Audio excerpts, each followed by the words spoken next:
Seja bem-vindos ao canal Li um Livro. Por favor, se inscreva no canal para que eu leia livros para você. Curta os vídeos. Não esqueça de deixar seu comentário, ele é sempre bem-vindo. Boa leitura. Capítulo 2. Ao estremecer do reposteiro, Ludovina vira-o, deu um grito, saltou instintivamente para longe do sofá. E Godofredo ouviu aquele grito, mas não se podia mexer, sem saber como. Achará-se caído sobre uma cadeira ao pé da porta, e tremia, como numa sezão, e todo frio.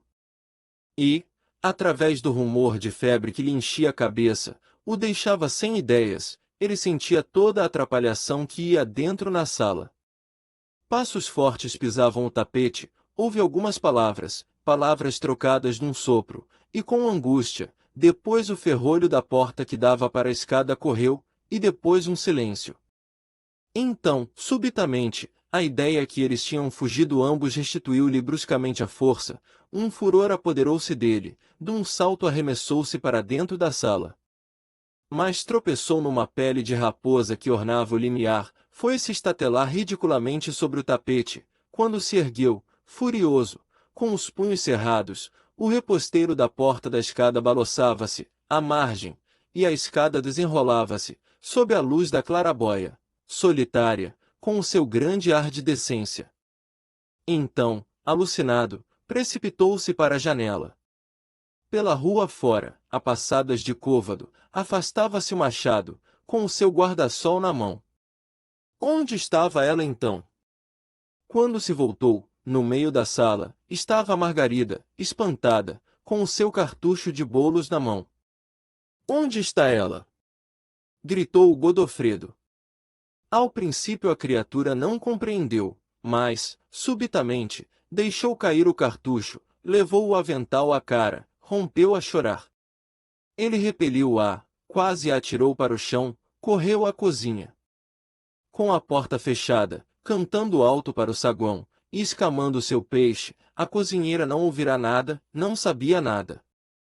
Então Godofredo arremessou-se contra a porta do quarto de Ludovina. Estava fechada. Abre, ou arrombo.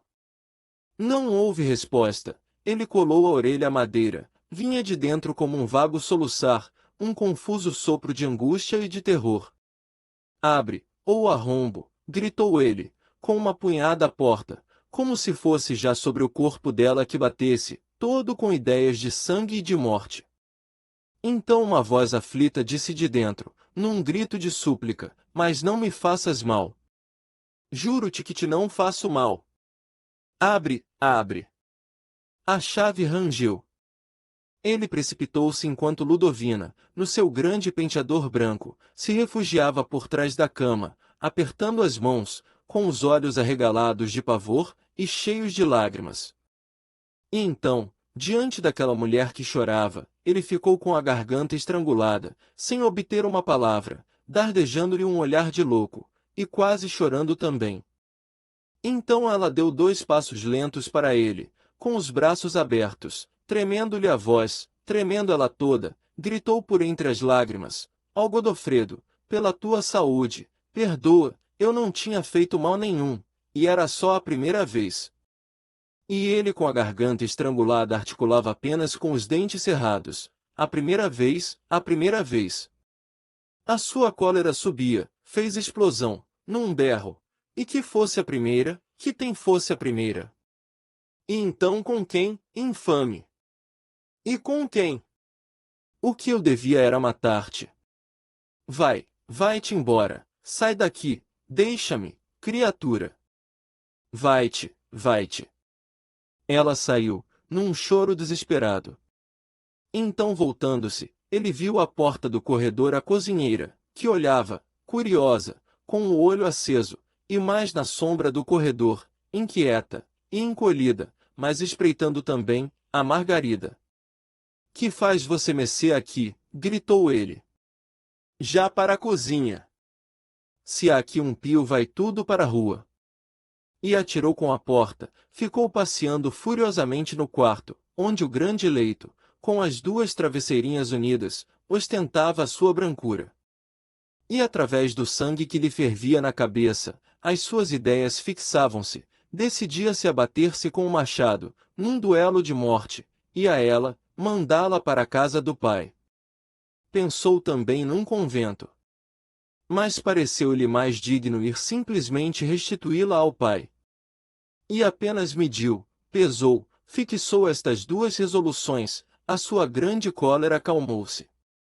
Agora era uma tristeza dura, negra, onde se misturava a necessidade imperativa, fria, aguda de se vingar. Agora a casa parecia de novo adormecida ao sol, conservando apenas como um surdo calor da cólera que ali passará. Ele então procurou compor o rosto, mesmo diante do espelho arranjou a gravata, e empurrou a porta que dava para a sala de jantar. Ela estava lá sentada numa cadeira, encostada à parede, com o lenço na mão, chorando baixo, e assoando-se por entre lágrimas. Os seus cabelos que ainda estavam às lágrimas.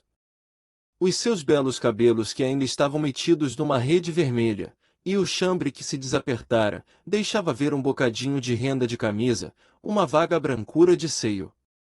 Ele desviou os olhos, nem a quis ver chorar. Foi voltado para a janela, seco e duro, que disse, arranje as suas coisas, para ir para a casa de seu pai. Com os olhos voltados para a vidraça, sentiu que por trás o choro brando tinha parado, mas ela não respondeu.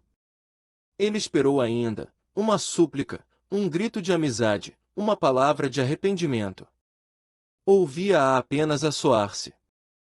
Então tornou-se cruel. Em minha casa, continuou, sempre voltado para a janela, com uma voz espectral da sua boca de mármore, e que o devia queimar, não quero prostitutas. Pode levar tudo. Tudo que é seu leve. Mas rua. Voltou às costas, foi fechar-se no seu gabinete, uma espécie de alcova pequena, onde tinha apenas uma escrivaninha e uma estante. Sentou-se, preparou o papel, lançou ao alto a data, com a mão trêmula que tornava mexido seu bolso cursivo comercial. Depois hesitou se diria meu caro papá, ou só excelentíssimo senhor, e decidiu-se por esta fórmula porque agora todo o parentesco acabava, não tinha mais família. E, diante do papel branco e vazio, ficou pensando, revolvendo esta ideia, não tinha mais família. Um enternecimento invadiu-o, uma grande compaixão de si mesmo. Por que lhe sucedia isto a ele, tão trabalhador, tão bom, e que amava tanto? Uma lágrima veio-lhe aos olhos. Mas não se queria comover, queria escrever friamente, rigidamente, a sua carta. Mas ao tirar o lenço, para secar os olhos, encontrou uma caixa da pulseira. Abriu-a, esteve-a olhando um momento, no seu ninho de seda, a cobra de ouro, com olhos de rubis, enroscava-se trincando o rabo. E ali estava o belo símbolo da continuidade eterna, dos dias felizes que voltam, um a um, para todos sempre. Então veio-lhe um desejo furioso de acabrunhar, de lhe atirar em rosto todas as suas bondades para com ela, os seus sacrifícios, as toiletes que lhe dera, todas as vontades a que obedecera, e os camarotes em São Carlos, e as dedicações do seu amor. E não se conteve, voltou à sala de jantar, com os lábios cheios de exprobações. Ela ainda lá estava, de pé agora, e como ele há pouco, olhando estupidamente o prédio fronteiro, limpando os olhos. O seu belo perfil banhava-se na luz, a sua grande saia continuava, numa linha mole, a graça forte do seu corpo. E subitamente Godofredo sentiu que as palavras se lhe secavam na boca. Não achava uma transição para começar as suas invectivas, e a outra janela torcia furiosamente o bigode, com o coração num tormento, os lábios estéreis. Por fim uma ideia absurda surgiu do seu vago fundo romântico. Atirou a pulseira para cima da mesa, gritou, mete isso também na mala, tinha-tá comprado hoje, é mais uma prenda. Ela instintivamente deu um olhar à caixa da pulseira. Depois recomeçou a chorar. Aquelas lágrimas mudas importunavam-no, enervavam-no. Para que estás tu a chorar? De quem é a culpa? Minha não é, que nunca aqui te faltou nada. E então foi uma explosão. Passeando pela sala, numa voz baixa, rápida, lançou-lhe à face toda a sua ternura, toda a sua dedicação. Ela deixará-se cair sobre uma cadeira, chorando sempre. Parecia dever chorar eternamente. Ele gritou-lhe: mas deixa-te de choros, fala. Dize, explica. Não tens nada a desculpar-te. Foste tu que quiseste, foste tu que o provocaste? Ela, sentada ainda, levantou vivamente o rosto. Um clarão luziu-lhe nos olhos, através das lágrimas. E, sofregamente, como quem se agarra para não cair, acusou o machado. Fora ele só tivera a culpa.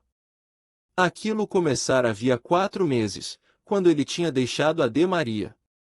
E então começara com ela, e falava-lhe, e tentava-lhe, e escrevia-lhe e aparecia lá quando Godofredo estava no escritório, e um dia, enfim, quase à força, juro-te que foi assim. Eu não queria, pedi-lhe por tudo. Depois tive medo que a Margarida ouvisse o barulho. E Godofredo ouvia estas coisas, lívido.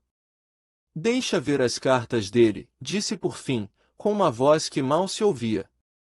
Não as tenho. Ele deu um passo para o quarto, dizendo, eu as acharei. Ela erguera-se, com um grito, envolvendo-o nos braços, juro-te que as não tenho. Assim Deus me salve. Entreguei-lhes todas a Dias. Ele afastou-a, foi ao toucador.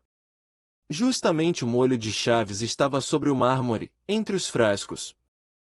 E então começou uma busca desesperada por entre os lenços, as rendas, as caixas de leques, todas essas coisas íntimas de mulher.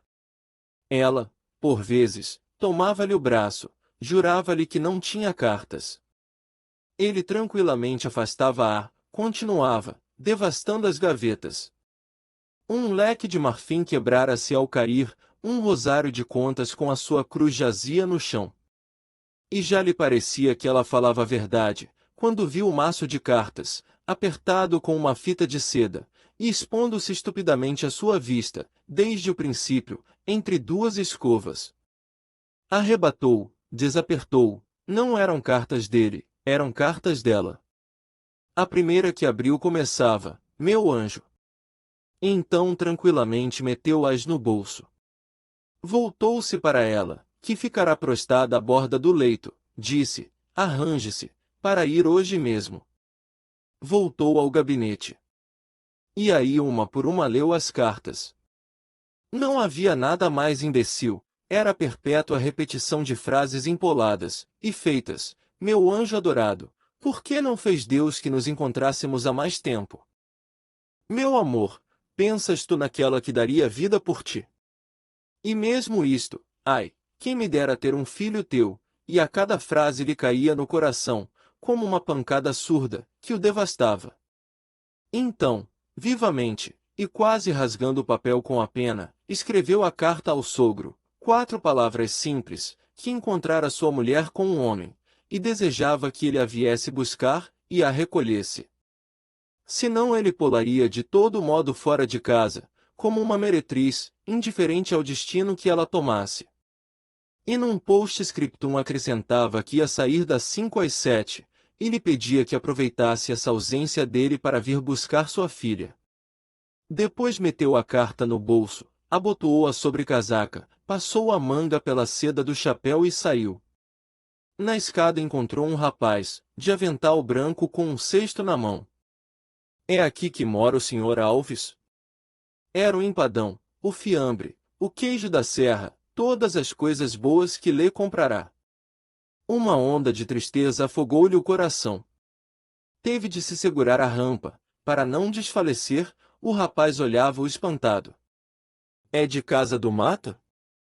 Sim, senhor, respondeu o rapaz, ainda espantado daquele senhor que lhe parecia doente.